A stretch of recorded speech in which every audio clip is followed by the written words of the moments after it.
भगवान विष्णु और नारद आपस में गहन बातचीत कर रहे थे। नारद ने गर्व करते हुए दावा किया कि वह कभी भी माया के वश में नहीं आया, जैसे मनुष्य जो अक्सर इसका शिकार हो जाते थे। भगवान विष्णु ने मुस्कान के साथ धीरे से कहा, नारद, ऐसी घोषणाओं से सावधान रहो। माया पर विजय पाना कठिन है और यह कई रूप लेती है। वासना, क्रोध, जुनून, मोह, ईर्ष्या और लालच। फिर वह चुप हो गए। उत्सुक नारद ने उत्तर दिया, भगवान, मैं इस माया को देखना चाहता हूँ।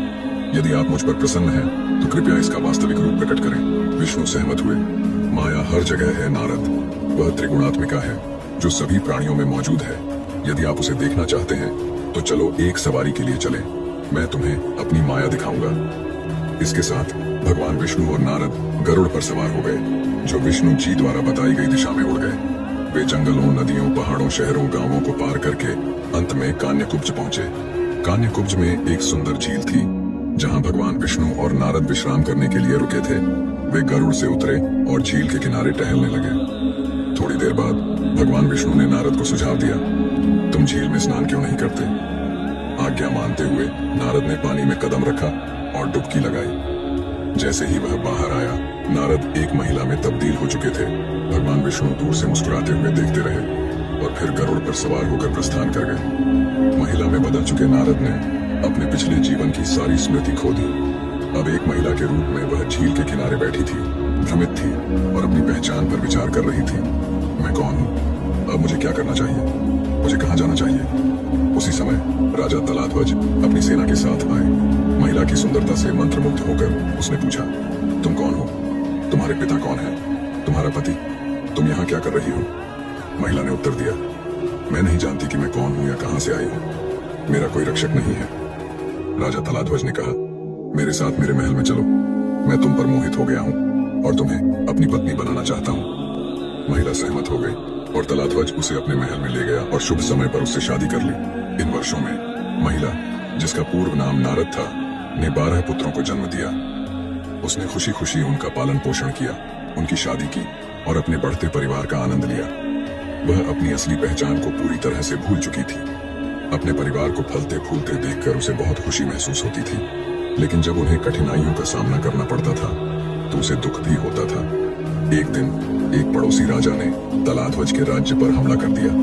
महिला के बेटे और पोते युद्ध में गए और सभी दुखद रूप से मारे गए। इस तबाही को देखकर महिला ने युद्ध के मैदान में अपने परिवार के सदस्यों की मृत्यु पर शोक व्यक्त किया। राजा तलाध्वज उसके साथ थे और उसका दुख साझा कर रहे थे। नारद को स्त्री रूप में परिवर्तित और युद्ध के मैदान में रोते हुए देखकर भगवान विष्णु एक ब्राह्मण का भेष बनाकर वहां पहुंचे। उन्होंने धीरे से कहा, तुम क्यों रोती हो प्रिय महिला?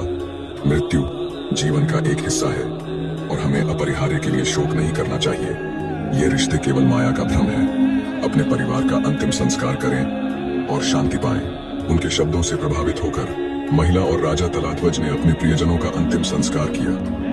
तब ब्राह्मण ने सुझाव दिया, अपने बेटों और पोते पोतियों की आत्मा की शांति के लिए पवित्र तीर्थ स्थल पुण्य तीर्थ की यात्रा करें और उसकी झील में स्नान करें। उन्हें पुण्य तीर्थ की ओर ले जाते हुए ब्राह्मण के रूप में विष्णु ने निर्देश दिया, इस झील में स्नान करें और अपने दिवंगत प्रियजनों के लिए अनुष्ठान करें। शोक मत करो, अनगिनत जन्मों में आपके अनगिनत परिवार रहे हैं। अपने दुख को दूर करें और अपने कर्तव्यों को पूरा करें। महिला ने झील में प्रवेश किया और बाहर निकलने पर वह वापस नारद एक पुरुष में बदल गई। उसकी यादें वापस लौट आईं और उसने देखा कि भगवान विष्णु उसकी ओर देखकर मुस्कुरा रहे थे। राजा तलाध्वज ने पूछा कि उसकी पत्नी कहाँ गई? विष्णु ने समझाया, कोई भी वास्तव में हमारा नहीं है। जैसे वह आपसे एक झील पर मिली, वह दूसरे झील पर चली गई। जाने दो और अपने आप को भगवान को समर्पित कर दो। इस ज्ञान को स्वीकार करते हुए तलाध्वज तपस्या करने के लिए जंगल में चले गए।